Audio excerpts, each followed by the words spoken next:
México, Liliana Hernández.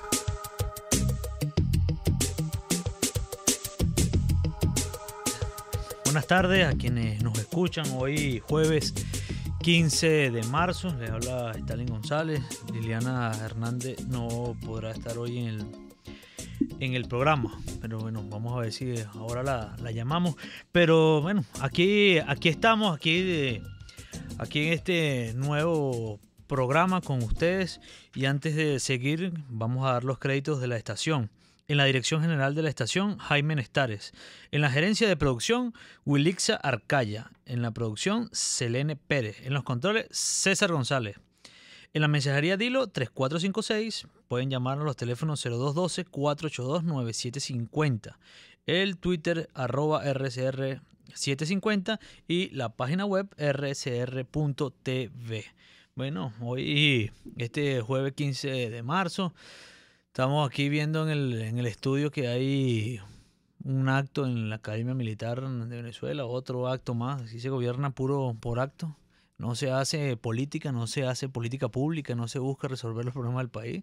Aquí todo lo que hace el gobierno es siempre un show por televisión, a ver si con eso cree que va a cambiar la realidad del país. Pero bueno, este país hay que seguir luchando todos los días para que podamos construir la salida que nos garantice un futuro mejor, la salida que nos garantice poder los venezolanos decidir nuestro destino. Y esa es la lucha que tenemos que estar todos los días. Yo soy de los que digo que a estos señores no hay que regalarle a este país, no hay que regalarle a nadie, hay que seguir luchando. Y todos los días hay que pararnos con las ganas de seguir luchando y seguir trabajando por el país, y que no podemos desmayar. Yo escuchaba hace un momento, cuando estaba terminando el programa, el anterior programa, que bueno, llamaba una señora de Caricuao, que nos estábamos quedando solos, que había gente. Sí, ciertamente hay personas que yo respeto mucho por tomar la decisión de irse del país. Es una decisión dura, ¿no? Una decisión, bueno, meter en tu maleta toda una vida no es fácil. Pero aquí estamos bastante que estamos en este país, que nos estamos quedando con las ganas de trabajar, de seguir luchando, de lograr el cambio para que todos los que se fueron vengan, todos los que se fueron puedan regresar, y los que estamos podamos vivir en paz y tranquilo, ¿no? Pero bueno, esta semana hemos visto múltiples noticias, hemos visto, bueno, cómo el deterioro económico avanza y sin ningún tipo de respuesta del gobierno. Nosotros hemos hablado en este programa, insistido en todo lo que tiene que ver con la producción nacional. Como país que está en crisis necesita es producir, necesita es reactivar el aparato productivo. Ya eso además genera alimentos, fortalece la economía, genera empleos de calidad, genera bienestar, genera una serie de situaciones para mejorar la calidad de vida de los venezolanos. Y que aquí el gobierno nunca habla de eso. El gobierno solamente habla de intervención, de expropiación, de control, de no sé qué, otras cosas, y nunca habla de cómo es que vamos a incentivar la producción, que es el pilar fundamental. Es el pilar fundamental para la búsqueda del bienestar. Solo con trabajo podemos lograrlo. Y aquí hemos visto todos estos días, esta semana, cuando, a falta de la información oficial, como las universidades, la UCAP, la Central y la Simón Bolívar han publicado la encuesta en COVID, ¿no? Que es tratar de poner en cifras, mostrar la realidad que vive el país, un país que se está sumergiendo en la pobreza y que no hay respuesta. Y parte del cómo salimos de la pobreza, es un debate que tenemos que dar. Yo creo que aquí hay que seguir luchando por el cambio político y prepararnos para el cambio político, que es una parte fundamental. Yo creo que aquí no se trata solamente del cambio de gobierno, sino el cambio de modelo. Y el cambio de modelo significa tener política pública, tener soluciones a los problemas que hoy tiene el país. Bueno, y aquí es, bueno, cómo salimos de la pobreza. Y parte es cómo generamos trabajo de calidad, cómo ese trabajo nos puede llevar hacia un futuro mejor. Y que hemos visto, bueno, lo que está ocurriendo el país en proceso de hiperinflación que pareciera, hay como una burbuja estos días de que las cosas parecieran que se han calmado y no es que se han calmado, es una cosa fácil. Estamos en el tercer mes del año, hay quienes están pagando, ahí pues, toca el pago de impuestos sobre la renta y eso ha hecho que toda esa burbuja económica se paralice. Pero evidentemente todo sigue subiendo, todo sigue cambiando de precio. Te pido un presupuesto hoy y cambia mañana y que otras cosas que mientras hemos visto todos y cada uno de nosotros los que estamos aquí, los que nos escuchan, vivimos la hiperinflación. No va a comprar una cosa hoy y en la tarde puede tener otro precio y mañana. Pero además de todo eso, entonces tenemos el tema del efectivo. Un gobierno que, para que veamos y saquemos y entendamos un poco lo que está ocurriendo con el efectivo. Primero que hay una mafia, ¿no? Entonces ahora todo eso significa mafia. Entonces hay una mafia ahora para conseguir el efectivo, hay una mafia para todo y el gobierno es el que crea la escasez de billetes. Pues no es un problema de imprimir más billetes, no es un problema de que hay escasez de billetes. Yo veía en estos días el número de piezas que hay de billetes como tal, pudiéramos sobrevivir. El problema es, uno, las denominaciones de los billetes. El gobierno toma una decisión y se salta, por ejemplo, el billete de 50.000 no existe. Hizo una impresión de billetes de 500, de 500.000 y de 1.000, de 500 y de 1.000, que no es mucho mayor del uso que se está dando. Y cada vez que el gobierno hace estos aumentos, que dice que va a resolver algo con estos aumentos, que se aumenta, que si el bono de tal cosa, que si el bono de lo que hace es bueno, aumentar la masa monetaria y no va en la misma velocidad, o sea, la inflación no va con la misma velocidad con que se imprimen los billetes y eso es lo que causa la escasez. Entonces, al final es un problema que va amarrado. Hay que resolver el problema de la inflación y el gobierno no habla de ello. Nunca habla de ello, habla de la guerra económica, habla de no sé qué, todo es culpa de los demás. Pero poco no es mal que poco a poco, yo creo que aquí este país va dándose cuenta quién es en realidad los pocos que quedan, que creen que es que la guerra económica existe, que es que los marcianos vienen y se meten y hacen cosas raras en el Banco Central y que los marcianos esconden la comida y el imperio hace no sé qué. Poco a poco que se va develando cuál es la realidad de lo que está pasando en Venezuela. Entonces, aquí vemos ahora cómo sale hoy a la luz pública que es mentira todo lo que han dicho durante los últimos meses sobre la producción petrolera. Un país que además está sobreviviendo, que vive el día a día, que hoy uno no sabe qué va a hacer mañana en términos macroeconómicos, en un país que tiene problemas graves, que su único ingreso hoy es la venta de petróleo y sus derivados, cada día está cayendo. Y a medio tren. Y que además no se ha paralizado. Y vemos en mentiras y embuste como el que dijo Quevedo hace 2, 3 semanas, de que en 6 meses íbamos a aumentar la producción petrolera. No sea irresponsable, general. Usted sabrá de reprimir, sabrá de bombas lacrimógenas, sabrá de usar ballenas y tanquetas, escudos y todas esas cosas, pero de la industria petrolera no tiene el menor conocimiento al dar esa declaración. Y lo primero que hay que hacer es ver cómo paramos la caída del petróleo. Y eso tiene que ver con un mantenimiento de la industria que no se ha dado. Estamos produciendo mucho menos petróleo que hace 20 años. Y además estamos produciendo mucho menos petróleo que antes de la nacionalización del petróleo en el año 76. Y del 1,5 millones de barriles diarios que estamos produciendo, para que nos entendamos, solamente un poco más de 600.000 los extrae PDVSA. Es decir, la otra mitad, un poco más del 50%, 55, 60% de la producción de Venezuela está en manos de entes privados. No es de PDVSA. PDVSA solamente está produciendo para medio cubrir el gasto o el consumo interno. Todo el resto son empresas privadas como Chevron o como Rosneft o como la de los chinos.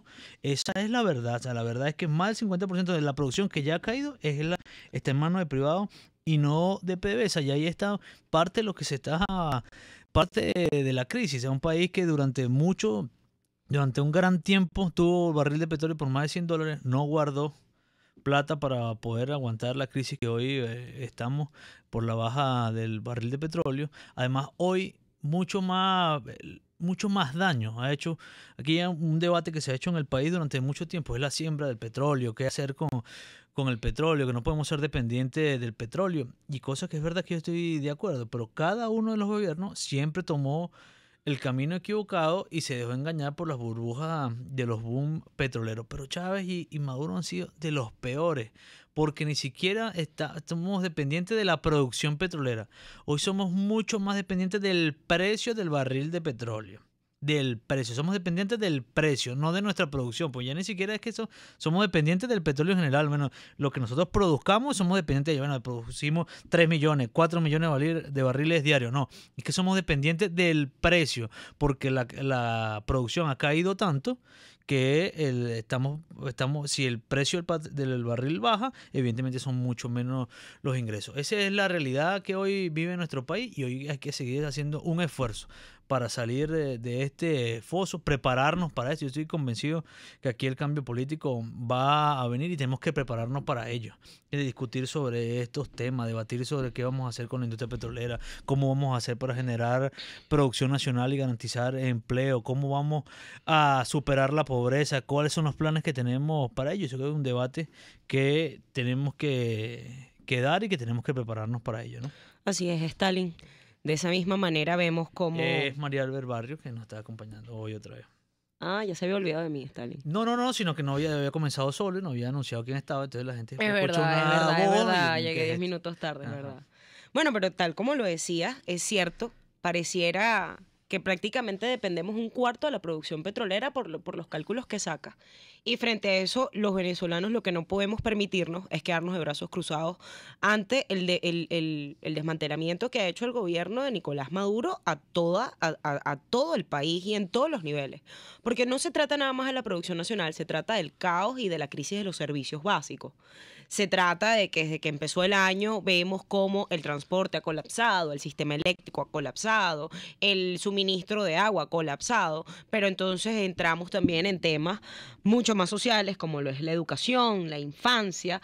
Estamos en el mes de la mujer y desde hace 2 semanas lo que se ha dicho en los distintos espacios de la vida pública y privada de Stalin es que la mujer es la cara de la crisis venezolana, en palabras de la diputada Adriana Elías, presidenta de la subcomisión de mujer y género en la Asamblea Nacional.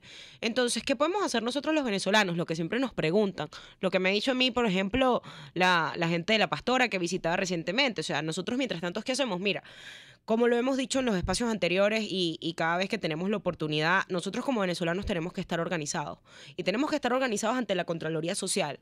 No creamos que la queja lo es todo, pero hay que quejarse, porque si algo ha hecho este gobierno es pisotear nuestros principios, la dignidad, la Constitución, y el pueblo tiene maneras de responderlo. ¿Por qué el gobierno hoy ofrece elecciones fraudulentas? ¿Por qué el gobierno acaba con los espacios de participación política y de libertad de expresión? Es precisamente porque quiere que usted no diga lo que se tiene que decir. Pero vamos a un corte cuando son las 1:15 de la tarde y enseguida volvemos. Usted escucha Contigo, solo por RCR 750 AM.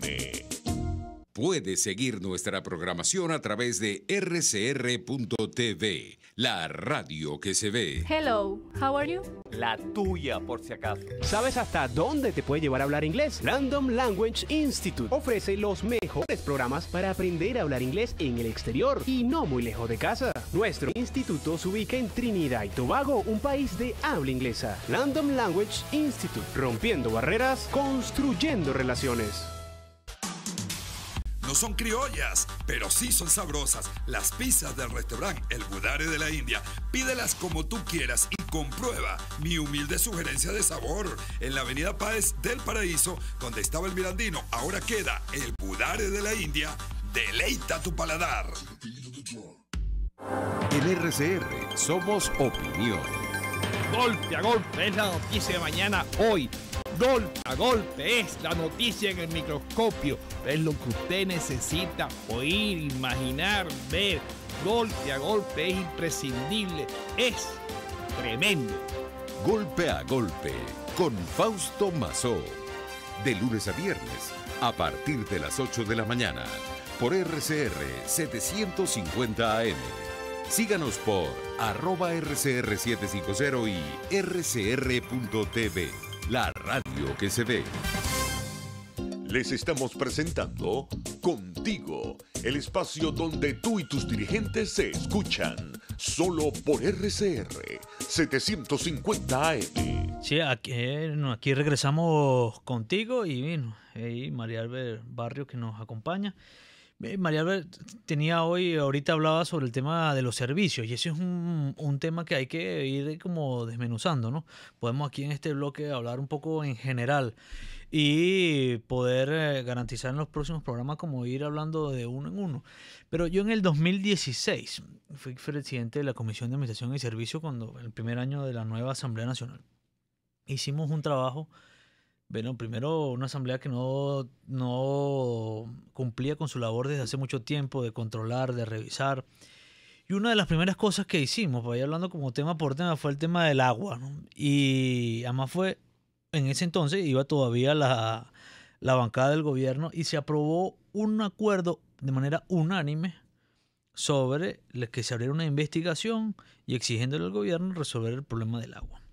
Incluso la única interpelación que se hizo en la Asamblea Nacional de manera efectiva la hizo la comisión y la dirigí yo como presidente de la Comisión de Administración y Servicios a la presidenta de Aguas de Venezuela y su Hidroven. Y se hizo y se invitó y se hizo un cronograma y se hizo la interpelación a Hidrocapital, a las aguas regionales Hidrocapital, Hidrocentro, Hidrooriente, Aguas de Ejido, Aguas de Mérida, Aguas del municipio de Sucre, que es el único municipio que tiene un instituto de agua municipal propio, igual que Ejido, Aguas de Lara, Aguas de Bolívar. No, son pocos los estados que tienen un instituto de agua propio, autónomo. Casi todos dependen de Hidroven, que es el centro nacional. Entonces, para que veamos primero quién es el gran culpable de que no haya agua, no eres el niño. Y ahorita ni la iguana. Ni la iguana, no. Y ahorita vamos a hablar del tema eléctrico, porque siempre le echan la culpa al niño y a la iguana con el tema eléctrico, pero con el agua no fue el niño. O sea, cuando se hizo el informe, yo lo estaba buscando aquí, pero de lo que hicimos, en ese entonces, primero, toda la infraestructura de agua potable del país está alrededor de sus últimas construcciones hace 30-35 años. Estamos hablando de un país que en ese entonces tendría entre 17 y 20 millones de habitantes, 21 millones de habitantes, tenía una infraestructura para darle agua potable que le llegara y generara agua potable. Incluso recuerden que hace algunos años, hace 5 o 6 años, el tema del agua potable había mejorado muchísimo. Ya había razonamiento, ya a finales de los 90 se iba resolviendo y comienzo de los 2000 ese tema del agua potable, pero cuando empezamos a ver el informe, entonces claro, todas las regiones no son igual, no podemos tratarlas todas por igual. Por ejemplo, el tema de Carabobo y todo lo que tiene que ver con el centro del país, hay un problema de potabilidad del agua. O sea, el lago de Valencia, que es el gran surtidor de agua, generador de agua para la zona central, está contaminado, tiene problemas de contaminación. Entonces, se había hecho poca inversión en la potabilizadora y en la planta de tratamiento de agua de Valencia para que le llegara. Cuando uno va hacia el oriente, no es un problema de sequía. El estado de los de oriente más afectados con el agua potable es Nueva Esparta. ¿Por qué? Porque los 2 tubos de agua que le surten desde tierra firme a la isla no tenían mantenimiento, entonces tenían fuga en alta mar y se estaban yendo litros de agua en alta mar, de agua potable por alta mar. Cuando ves a Falcón, nunca se construyeron las desalinizadoras de agua para obtener agua potable. Entonces, además lo paradójico es que estamos en un país que además de tener las reservas más grandes de petróleo del mundo, además de tener una de las reservas de oro y de coltán más grandes del planeta, es el 4º país de Latinoamérica y el 6º en el mundo en reservas de agua. ¿Y cuál es la conclusión de un estudio? Mientras hacíamos ese informe y todo, nosotros hicimos toda una jornada por el país, nos reunimos con los colegios de ingenieros, nos reunimos con las universidades, hicimos jornadas en cada uno de esos sitios y había un informe de la CAF, de la Corporación Andina de Fomento, del principio de los años 2000, que decía que en Venezuela iba a pasar lo que está pasando hoy con el agua potable por 2 cosas. Uno, porque nunca se había actualizado la infraestructura, no se habían construido nuevas infraestructuras, nuevos embalses, nuevos sistemas de distribución. Por ejemplo, en el caso de Caracas, nunca se ha terminado el TUI 4, no se ha terminado. Nunca se ha terminado la represa de Macarao, por ejemplo, para que llegue agua potable a la ciudad. Entonces, toda esa infraestructura no se había ni actualizado ni se había construido infraestructura nueva para poder atender el crecimiento de la población y de los centros urbanos del país. Pero es que además, poder sacar el agua de donde están las reservas, que es al sur del país, que es en el estado Bolívar, no se comenzó, ni siquiera se inició los planes o la infraestructura para poder traer el agua del sur del país, porque la mayor concentración de población de Venezuela está hacia el norte, hacia la costa. O sea, las grandes ciudades están hacia la costa, la mayor concentración de población. Entonces, al final no es culpa del niño, no es culpa de nada, es culpa de no tener una política pública eficaz que atienda a cada uno de estos sectores, no tener además personas preparadas para ello. Se hizo una repartición política y politiquera de esas instituciones y se colocó ahí a personas que no tenían ni la remota idea de cómo funcionaba algo eso, así como les dije el ejemplo de PDVSA con este general, así pasó en cada uno de estas empresas de agua y el militarizaron las instituciones y en lugar de dar orden, pues no lo hicieron. Caso emblemático en Caracas, Stalin, es que el Junquito ya va para 7 meses sin agua.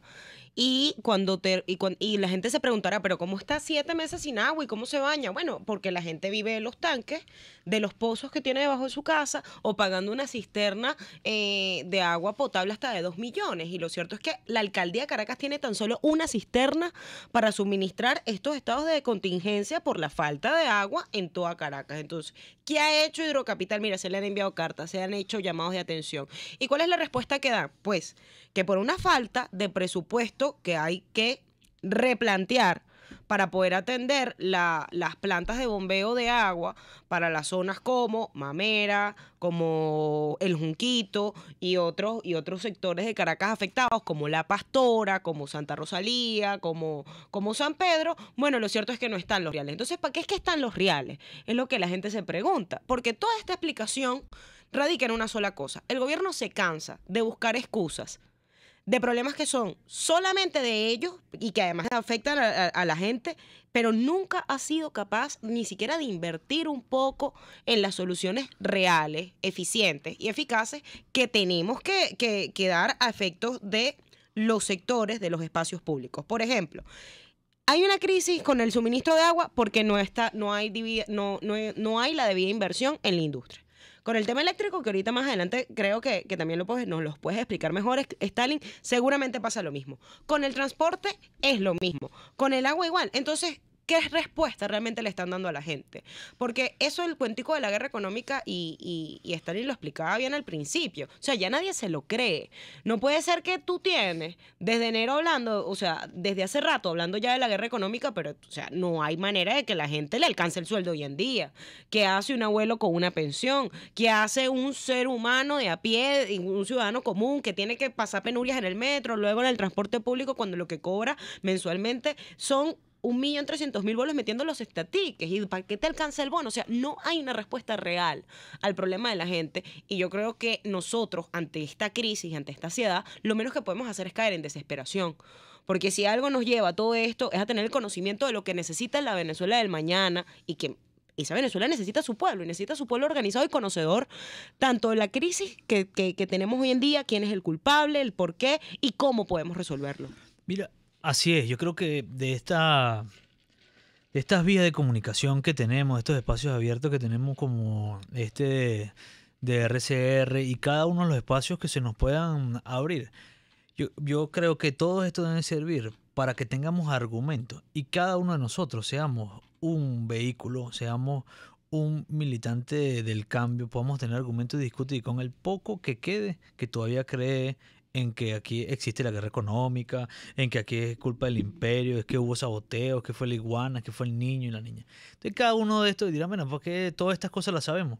No, es un tema de reforzar argumentos y puede discutir con el tipo en la cola cuando se está comprando en la panadería, o discutiendo con el que está en la pelea para entrar en un vagón del metro, en la cola para poder agarrar y bajar de algún cerro de Caracas o de cualquier urbanización que hay que bajar caminando. En la Yaguara, o sea, la cola de la Yaguara es kilométrica y de 5 horas. O la gente que baja caminando de Caricuá, o la gente que está bajando hoy de La Vega o de arriba de Katia o del cementerio, porque ya no hay pocos GIS. Antímano, bueno, ahorita hablamos del tema de transporte, pero Antímano hay una ruta que es la que atraviesa más largo de las que están ahí en la Plaza Bolívar de Antímano, que tenía 114, 124 GICES y hoy solamente funcionan 26, 23, algo así. Todos se han ido paralizando por falta de respuesta, porque no hay insumo, porque no hay caucho, porque se quedó sin batería, porque no consigue para el carburador, porque se le dañaron los inyectores, porque no consigue para la bujía. Cualquier cosa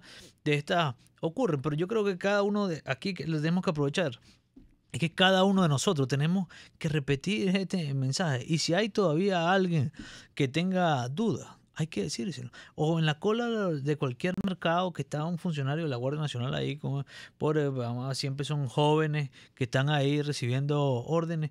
Hay que tener argumentos. Mire, esto es del gobierno. Aquí tuvieron toda la oportunidad del mundo, tuvieron todo el ingreso. Por plata no fue, tuvieron toda la plata que el ingreso petrolero que tuvo este país. Por poder político no fue, tuvieron control de todas las instituciones de este país durante mucho tiempo. Tuvieron el apoyo del pueblo venezolano por un tiempo. Ahora, bueno, ¿por qué no hicieron las cosas? Por ineficiencia, por corrupción, por avaricia. Porque no les provocó. Porque no les provocó. O sea, es que hay una discusión cuando se crea en la Constitución del 99 el poder moral, que es el poder ciudadano, es mal llamado poder moral, porque eso venía del discurso de Angostura de Bolívar, cuando diseña su dibujo sobre el Estado, cómo debía ser. Y el tema del poder moral tenía que ver sobre el control del funcionario público. Y por eso es que ahí está la Contraloría, la Fiscalía y el Defensor del Pueblo. Porque tenía que ver con el control del funcionario público. Y cuando tú vas ahí y buscas ahí de dónde Bolívar saca todo eso, hay ahí dos libros fundamentales, uno de Rousseau y uno del conde de Volney, que habla sobre la avaricia. O sea, al final estos señores, la avaricia, la corrupción, el dinero fácil, un dinero que no produjeron, que no trabajaron, que no hicieron ningún esfuerzo por él, hoy es gran parte es la responsable de la crisis que hoy vivimos los venezolanos. Tenemos que ir al segundo corte y al próximo abrimos los teléfonos y conversamos un poco más. Pluralidad, libertad y respeto. Estás escuchando Contigo, solo por RCR 750 AM. Sintonícenos a través de Periscope, @RCR750, la radio que se ve. Cauchera Fran Luis te ofrece cauchos nacionales e importados de las mejores marcas y en todas las medidas, al mayor y de tal. Para mayor información visita @Cauchera San Luis en Twitter, Instagram y Facebook. O llama al 0412-815-6712. Cauchera Fran Luis, tu mejor opción. Central Madeirense, orgullosos de cumplir un año más. Nuestro país nos ha dado un suelo fértil y el fruto maravilloso de su gente nos recuerda que ser venezolano se lleva en el corazón. Central Madeirense, 68 años, sembrando el presente con vista al futuro. RCR 750 AM, porque lo bueno une.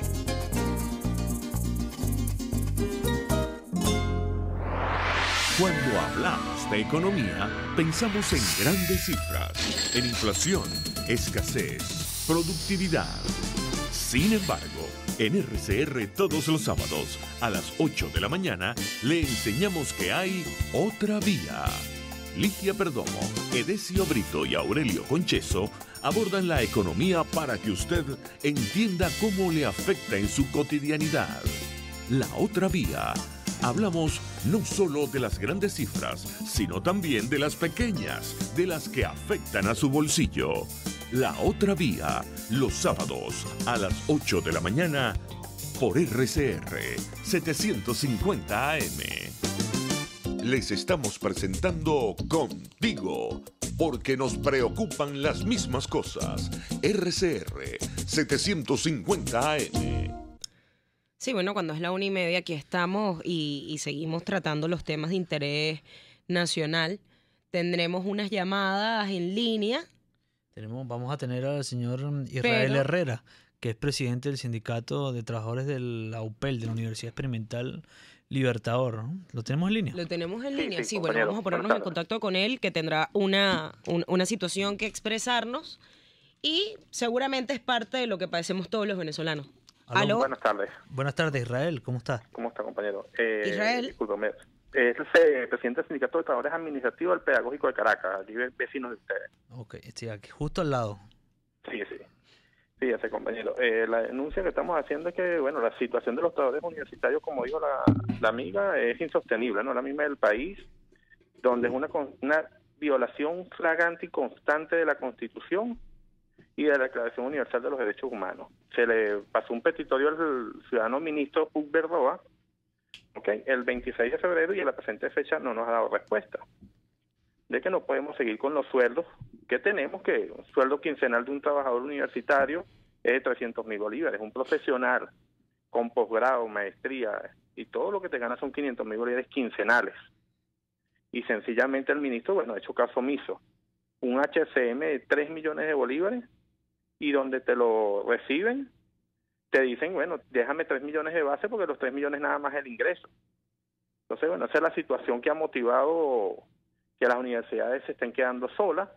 Los mismos alumnos no se van por la situación del transporte, el efectivo, que todos conocemos, y es un llamado a que el ministro nos dé respuesta al petitorio que fue pasado ya consignado en su oficina el día 26 de febrero, antes de que pasemos al pliego conflictivo. Porque bueno, es la situación que estamos atravesando y no podemos seguir de brazos cruzados los gremios en este caso. Israel, ¿y ustedes han acompañado este petitorio con otras actividades, con otras acciones? Sí, bueno, la semana pasada estuvimos en la avenida Páez, señal de protesta, nos acercamos allá a la oficina, y ustedes, sin impedir el libre tránsito, pero como es el petitorio, nos hemos radicalizado las acciones, ¿no? En vista de que, bueno, hemos estado esperando el apoyo de la Federación Reto Universitario para que se adhieran los demás sindicatos. Ya tengo entendido que ya hay varias asociaciones de profesores y sindicatos administrativos, y así como obreros, que se van a adherir al petitorio para darle la fuerza y, bueno, hacer las acciones en conjunto y entrar en el pliego conflictivo, que, vuelvo y repito, no queremos llegar a ese extremo, sino que solamente queremos que se dignifique al trabajador universitario y que se le corresponda un sueldo de acuerdo a la inflación que estamos viviendo. Porque el contrato colectivo en tiempos de inflación y de hiperinflación como lo que estamos viviendo pierden totalmente su razón de ser, ¿no? Porque un contrato colectivo que fue firmado el año pasado, que aún no ha sido homologado, sabemos que se puede modificar y podemos llegar a los acuerdos para que el trabajador asista a su centro de trabajo, pues. Así es, Israel, ¿no? El tema del sector universitario, como el de todo el país, es una catástrofe, es una crisis real. Yo lo conozco además yo crecí en la universidad, mi mamá hoy en día es jubilada de la universidad, mi esposo trabaja en la central, mi suegra es jubilado de la central y mi suegro es profesor jubilado de la Simón Rodríguez, y es un tema terrible lo que está pasando con los seguros no cubren hoy para nada. Yo creo que ni la emergencia, ni entrar a la emergencia de una clínica puede cubrir algún seguro de ello, sin contar el sueldo, porque además, aunque las universidades se jubilan con el 100% del sueldo, eso hoy no garantiza nada. Como tú lo dices, 500, 600 mil bolívares es un cartón de huevo, un refresco y medio, puede ser 700 gramos de queso, puede ser un poco menos de 1 kilo de carne. Eso es lo que significa un mes de salario de cualquier trabajador universitario, cualquier profesor u obrero, ¿no? No, es que es así, Stanley. Fíjate, por lo menos los compañeros que viven en las zonas foráneas, llámese Guarena, Junquito, Los Teques, Valle del Tuy. ¿Cómo tú le exiges a un trabajador, en este caso el rector, el director, que venga los 5 días de la semana? Pues nosotros tenemos ahí que es una sinceración laboral, y lo hemos hecho saber públicamente porque estamos apoyados en la Constitución y en la LO, donde te establece que igual salario, igual trabajo. Entonces tú no me puedes exigir lo que no me estás pagando. Entonces, partiendo de ese principio constitucional, es que estamos aplicando, porque como un trabajador de Guarena se traslada todos los días, es 1.200.000 que va a gastar mensual porque ya hicimos el análisis. Y entonces el trabajador gana 800.000 bolívares y va a gastar 1.200.000 en transporte. Sí, es bastante difícil.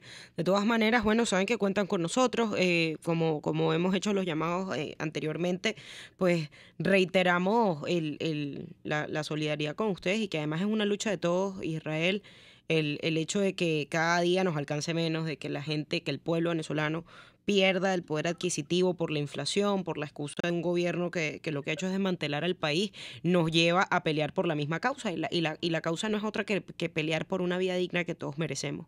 Esperemos pues seguir utilizando los mecanismos correspondientes para que se sumen el resto de las organizaciones del espectro universitario que hacen falta y el llamado es a insistir, a persistir, porque si de algo tenemos que estar conscientes es que el cambio en Venezuela pasa porque nosotros sintamos identidad con lo que nos pertenece y la universidad es parte de eso. Así que muchísimas gracias por el contacto. Seguro, compañero. Y en la unión está la fuerza. Así es. Así es, Alex. Israel. Muchas gracias. Adelante. Bueno, sí, antes de seguir aquí leyendo algunos de los mensajes de texto, vamos a abrir las llamadas, pero aquí dicen, por ejemplo, buenas tardes, aquí en Vargas también tenemos problemas con el agua en el Palmar y sobre el aseo también. Yo, además, con ese tema del agua, con el diputado Olivares, con José Manuel, bajamos a la planta de tratamiento que está un poco más allá de Tacoa, una planta que además está en el abandono total, no funciona. Aquí hay unos servicios públicos sobre el tema de medicina para el 0414-032-4323, familiar con Parkinson en cama, necesita losartán potásico, 50 miligramos, Cinemet de 25 por 250 y exacto, 0414-032-4323. Ese es el teléfono para la ayuda de esta persona que está buscando medicina. Aquí está otro. Buenas tardes, Alexis de Guaycoco. Ese problema del agua lo he considerado como una mafia. Es que yo creo que a veces es parte de lo que está ocurriendo. Tenemos llamadas telefónicas, tenemos adelante. Buenas tardes. Buenas tardes. ¿Quién nos llama y de dónde? Buenas tardes, habla Manuel Camacho de Caracas. Hola, Manuel. Bueno, yo tengo dos puntos. Me gustaría decirle muy rapidito que porque la MUD nos llama a las personas a pronunciarse en un plebiscito y preguntarle si quiere votar. Y también de ahí sacar una pregunta para saber quién es el líder ahora de la oposición. Podrían preguntar eso con la gente de Súmate, ¿verdad? Y también tengo otra cuestión, que yo creo que la MUD dividió la oposición en 5 partes. Dividió con el grupo de María Corina, con el grupo de los rectores y la sociedad civil, con los NINI, con Henry Falcón y la misma MUD ahora asociada con los chavistas. ¿Qué tiene que decir usted al respecto? Bueno, muchas gracias, Manuel. Lo cierto es que los espacios de libertad de expresión y participación siempre tienen que estar abiertos. Hay un gran compromiso de parte de la dirigencia opositora. Toda alianza es bien recibida siempre que se entienda que la unidad tiene que estar de por medio y tiene que ser prioridad. Siento que tu llamado además es compartido. Hay mucha gente que reclama más unidad, que reclama respuestas más concretas que las que se han dado, pero hay que entender que esta es una crisis que nos arropa a todos y que hay que priorizar. Cuando hay un venezolano que ha perdido peso por falta de nutrientes, porque no tiene acceso a los alimentos, porque no tiene servicios para poder salir a trabajar, porque no tiene oportunidades de vida, lo lógico es que todos estemos abocados a luchar, ¿no? Porque mejore la calidad de vida. Ahora, entendiendo que el camino pasa por salir de este gobierno y que tiene que ser por mecanismos constitucionales, bueno, lo cierto es que no solamente se trata de la unidad, se trata de todos los venezolanos. Ahora creo que tenemos también otra llamada. Aló, buenas tardes. Sí, buenas tardes. ¿Cómo se llama y de dónde nos llama? Jiménez de aquí de Junquito. Hola, ¿cómo estás? Estaba escuchándole a usted de transporte, algo horrible, desesperante. Sí. Ya no tenemos dinero ni podemos salir todos los días de aquí en Junquito. ¿Nos puedes comentar cuánto están cobrando estas camioneticas que las esperan en la Yaguara? Si el cobro es uniforme, si todavía están los llamados bachaqueros de las camioneticas que llegaban a cobrar hasta 5.000. ¿Puedes comentarnos un poco de eso? Todavía están los bachaqueros y otra cosa, que la gente de la línea y la ruta perdieron sus rutas prácticamente. Claro, por los derrumbes. Abandonaron y están siendo tomadas por personas personas que vienen de Katia, que tienen camionetas, que tienen carros privados. Pero yo quería plantearte algo, hija. Dígame, y a vecina. Stanley, Dígame. algo grave también aquí en el Juntito. Lo grave es que son muy pocos los supermercados que quedan. Y ellos venden productos de la empresa privada, ¿verdad? En este caso, Mavesa, Panarina, productos que son de la Polar. Entonces yo le quiero hacer una pregunta al diputado Stanley. Dígame. La Asamblea Nacional no tiene un medio o una comisión cómo hacer una inspección a estos negocios, porque ellos le venden a un precio.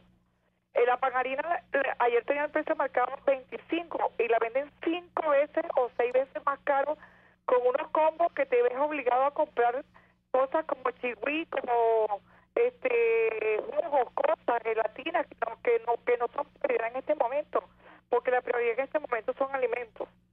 Entonces quiero saber eso, si hay una manera de que ustedes contacten con la empresa privada y que entre todos hagamos, no sé cómo se está haciendo ese Frente Amplio Social, no sé cómo lo van a llamar ustedes, no sé si ustedes están unidos a eso, pero nosotros necesitamos que alguien nos asista aquí en el Juntito con los alimentos, porque las bolsas las caras claras no las conocemos y la bolsa no llega, nos quitan el dinero, ya tenemos 3 meses sin bolsa. Yo vivo en el kilómetro 9 en el Juntito y verdaderamente esta gente lo que hace es robando por todos lados, porque la misma gente de los consejos comunales son las que están en las puertas de los abastos y de los supermercados, pasando a la gente para que compre, y yo no sé si es que nos están cobrando a nosotros lo que a ellos les regalan. No sé qué hacer, pero estamos realmente deprimidos por esta situación porque ya no tenemos cómo comer. Vale, ya te vamos a dar respuesta. Muchas gracias. Tenemos otra llamada, ¿no? ¿Aló? ¿Quién nos llama? ¿Aló? Buenas tardes. Díganos su nombre. Buenas tardes. Mire, de Caracas, Luisa. Yo quiero poner una denuncia porque me pasó algo muy grave para mí, ¿no? Que soy una persona honesta. Yo voy a un banco, al banco en el cual tengo mi cuenta. Necesitaba urgentemente 500 bolívares. Yo hablo con uno del banco, dice, ok, yo te lo facilito.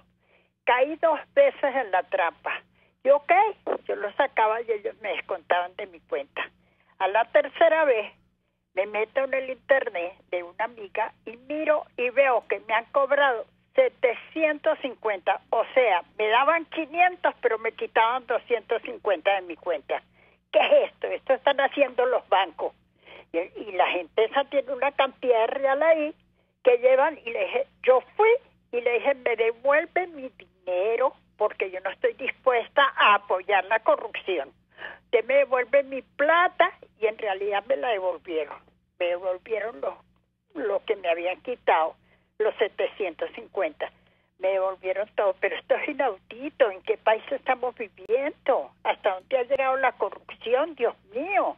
Y eso debe ser en todos los bancos. ¿Y cómo puede ser que este gobierno no se dé cuenta o está apoyando a estos corruptos también? Porque este gobierno se espera todo lo malo, nada bueno. Buenas tardes y gracias. Muchas gracias, señora Luisa, por su denuncia. Bueno, sí, muchas veces pasa por falta de fallas de sistema, o otras por razones que nosotros no podemos dar porque no somos banqueros. Pero fíjate toda la cantidad de denuncias que hemos recibido, Stalin, con el mismo tema de los servicios. Casualmente en el Junquito, bueno, yo creo que nosotros como caraqueños que somos, tenemos que poner atención en esto, porque si hay una realidad es que pareciera que a este gobierno le encanta ver el Junquito como el patio trasero de Caracas, y no puede ser, porque es incluso una de las parroquias que en su momento llegó a ser de las más productivas para la región, para el distrito capital.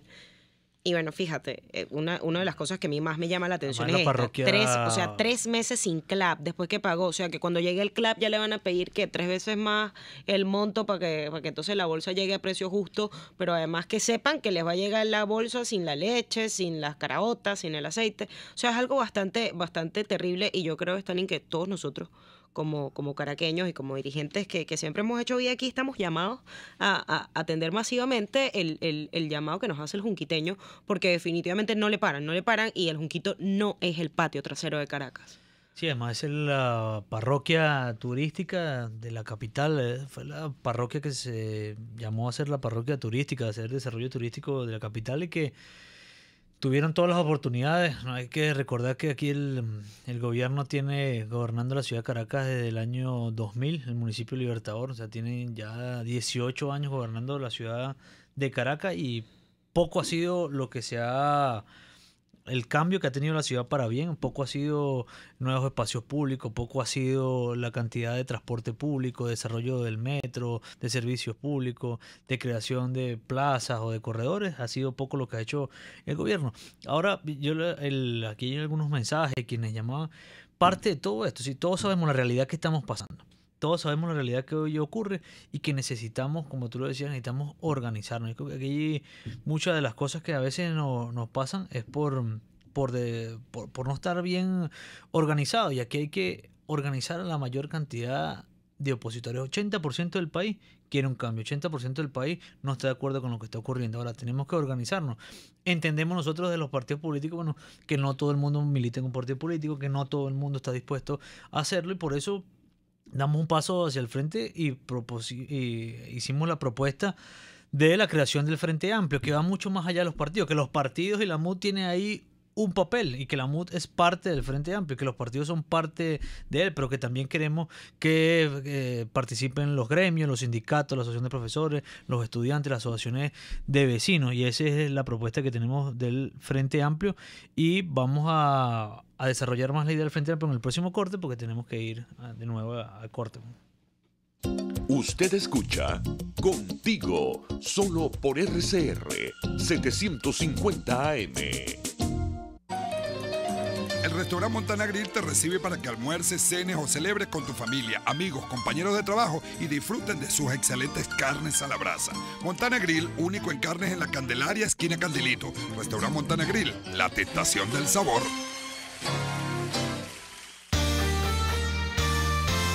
A mitad de tarde, disfrute de una amena tertulia, acompañada del análisis preciso del acontecer nacional e internacional. La Linterna, con Diego Bautista Urbaneja. Relájese al son de buena música, participe y forme parte de este espacio.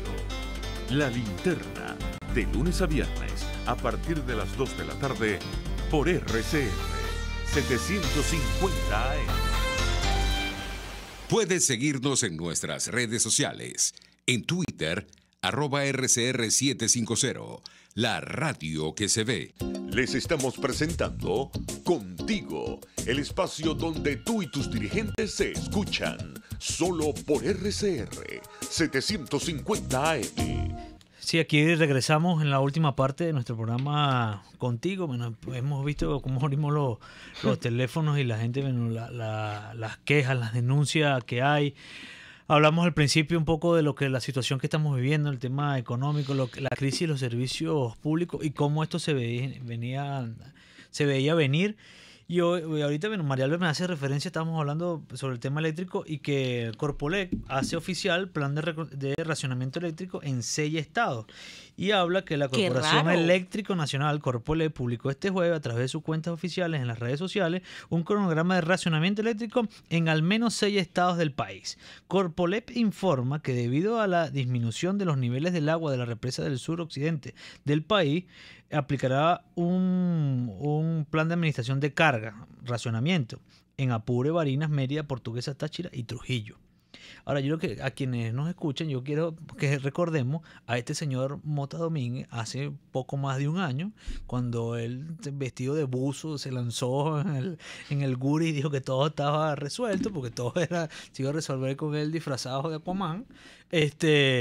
Y cuando la realidad, ya habían capturado a las iguanas, las tenían en un zoológico que no conocemos ahorita. La semana pasada hemos visto ya como los cortes también llegan a la ciudad de Caracas, entonces inventan que si fue un sabotaje, que si no fue no sé qué cosa, cuando la verdad esto tiene desde el 2007. Recordemos que aquí el presidente Chávez hizo un decreto de emergencia eléctrica y fue que se derramó aquella cantidad de dinero y vino luego las denuncias de los bolichicos y todo lo que se hizo con la plata del sistema eléctrico, y hoy el sistema eléctrico está por el suelo, las plantas termoeléctricas no están funcionando, las plantas hidroeléctricas como Tocoma no se terminaron y las termoeléctricas del centro hoy no están funcionando a su nivel, porque además como estamos produciendo menos petróleo, hay menos petróleo en los distintos derivados, sea diésel o cualquier otro tipo, o gas natural, para poder cubrir o generar la demanda eléctrica que tenemos. Entonces, al final, miren señores, estos señores no saben hacer nada en el gobierno, están enfermos de poder. Cuando uno aspira a tener parte de estar en la política, es la aspiración de poder hacer las cosas distintas, de poder generar cambios, de poder garantizar el bien común, garantizar la felicidad de todos, poder garantizar que los servicios funcionen, que la gente tenga calidad de vida. Estos señores están en el poder es porque están enfermos de él, es para enriquecerse de él, es porque están enfermos, les encanta andar en 3 camionetas, 200 escoltas, viajar en aviones privados de PDVSA. Para eso es que ellos quieren estar en el poder. Y yo entiendo que aquí la mayoría de las personas que nos escuchan pensamos más o menos igual de cómo vemos al gobierno. Yo insisto que aquí tenemos que utilizar toda la información que nos llega a través de medios como estos, es para tener argumentos y discutirlo en cada uno de los sectores donde podamos, en la cola del supermercado, en la camionetica, en el metro, en el compañero de clase y de trabajo, porque aquí todavía hay un pequeño sector de la población que cree que esto es verdad, es que los marcianos vinieron, es la guerra económica, es el imperio, y que aquí tenemos que desenmascarar al gobierno y exigir que haya un cambio político a través de una elección y poder los venezolanos decidir nuestro destino. Bueno, Stalin, y ahora, yo siempre pensando muchísimo en lo que la gente nos dice en la calle, que insisten con la pregunta de qué vamos a hacer, cómo vamos a salir de esto. Yo creo que actualmente estamos atravesando un momento histórico bastante complicado, pero donde el rol de todos nosotros es ponernos a la altura del compromiso y de lo que nos demanda la historia del país. Y está todo este tema de la constitución de un frente amplio, conformado por todos los sectores que hacen vida en Venezuela, que hacen vida en los distintos estados del país, en las distintas parroquias, en los distintos municipios, que es algo que pareciera, ¿no?, que viene creciendo, que se manifestó, que nació la semana pasada en nuestra alma mater, en el aula magna de la UCB, y que además implica algo muy importante, y es la disposición, la determinación del pueblo venezolano de ponerse por encima de la crisis, de salir de este momento, de entender y de hacerle entender a este gobierno que nosotros no vamos a legitimar ningún proceso que viole la Constitución, pero que sobre todas las cosas tiene muy claro que la salida de esta crisis pasa por la organización y la participación activa del pueblo. Y yo creo que nosotros tenemos que estar muy atentos, ¿no?, a las convocatorias y a lo que esté, cuando digo las convocatorias, son las convocatorias de actividades, de reuniones, de presentaciones. Entiendo que hoy se ha constituido un frente amplio en el estado Lara, desde Barquisimeto, y yo creo que es un espacio importante para poder reunirnos, porque si hay una tarea importante dentro de todo esto que mencionamos, que no es solo la queja, es la reconciliación nacional. Y yo creo que el frente nos llama al pueblo como una sola fuerza para poder seguir haciendo frente a una crisis que vamos a superar, pero solo con organización y disposición. Así es, María, aquí hay que organizarnos mejor para poder enfrentar a estos señores. Mira, aquí hay una cosa fácil. Después de la derrota del 2015 del gobierno, el gobierno sabe que a través de una elección más nunca va a ganar. Ahora, nosotros tenemos que exigir son elecciones. Yo entiendo y los puedo respetar, más no comparto la teoría que primero salgamos del gobierno. Yo no estoy diciendo que no salgamos de él, sino que aquí la exigencia tiene que ser porque los venezolanos decidamos nuestro destino, y ese destino lo podemos decidir a través de elecciones, para que tengamos un próximo gobierno que sea reconocido por la comunidad internacional, un próximo gobierno que pueda tomar las medidas y tenga el apoyo político de poder reconstruir al país, poder hacer las cosas, que el cambio que necesitamos. Pero también tenemos la necesidad de organizarnos mejor. Y como lo decía antes, para complementar a María, por eso es que se activa la idea del Frente Amplio, para ir más allá de nosotros, de los partidos, para ir más allá de los sectores organizados en partidos, poder ir a la unión con la sociedad civil que está organizada en sindicatos, en federaciones de estudiantes, federaciones de trabajadores, en colegios profesionales. Yo creo que aquí invitamos a todos a ser parte de esta iniciativa y poder organizarnos mejor y enfrentar a lo que viene y poder producir el cambio político que tanto necesitamos los venezolanos. Ya llegamos al final del programa, tenemos que despedirnos y bueno, que nos despida María Albert. Estelín siempre poniéndome en el compromiso, pero bueno, queremos agradecer una vez más a la audiencia, a los radioescuchas que nos acompañaron la tarde de hoy. Contigo, pues, es un espacio para todos, para que sigamos haciendo las denuncias, pero también para recoger las propuestas de todos los que creemos que la lucha por este país va a rendir sus frutos, y claro que sí, no dejen de creer en eso ni un segundo, pero sepamos también ver todas estas dificultades y todos estos obstáculos que hoy se nos presentan como una gran oportunidad para ser ese pueblo fuerte y valiente que siempre hemos sido, pero también para organizarnos y empoderarnos, para también asumir las riendas del futuro de este país. Así que muchísimas gracias, ya nos despedimos y bueno, hasta la próxima, hasta el próximo jueves a la misma hora. Así es, nos vemos el próximo jueves. RCR presentó